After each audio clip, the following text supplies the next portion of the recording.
Yan, good morning. Andito si Andrew. Nakakatuwa. Ayan, nakaka-experience na si Andrew na maglilinis. Andrew, natutuwa ka ba? Opo. Maalis yung baby pots niya. Ayan. Okay. Itong mga dragon fruit, na-miss nila ako. Ayun, okay na sila ulit. Sana marami ulit silang maibunga para may kainin si Manang Daisy. At sila, kung pupunta sila, madamot eh. Hindi masyadong nakakabunga ng madami. Sana madami na at magtatanim pa kami. Naku, ang daming gawain. Ayan fall season dito sa Pilipinas. Kala nyo ito, nagpo-fall siya. Fall season sa Pinas.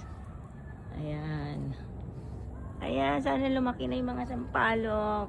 Magkalaman sila ng maayos para makakain kami.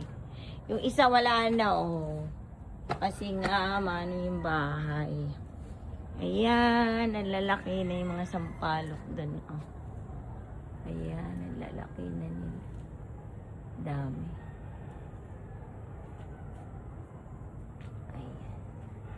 Ayan. Nag-i-enjoy ba kayo? Enjoy daw sila. Okay. Ay naku, salamat at maganda yung climate niya, hindi mainit.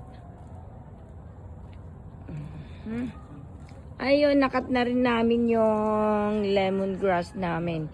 Itatanim namin sa banda roon, i-move namin kasi yung kuryente, para hindi na madidiligan palagi doon pag summer. Ayan, doon siya sa banda roon. Kasama nung, anong tawag doon? Isya? Yung malalaking dahon doon sa dulo, yung para sa ubo. Oregano. Oregano, yun. Ayun, marami nang lumabas na bulaklak nung gayabano. Tignan niyo. Doon.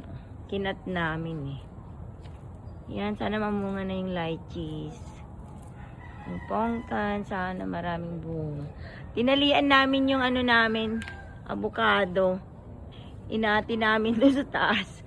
Kasi pag malakas ang hangin, yuyug-yugin niya yung mga bulaklak. Kaya lahat mawawala. Sana ngayon marami ng mabunga. Naku.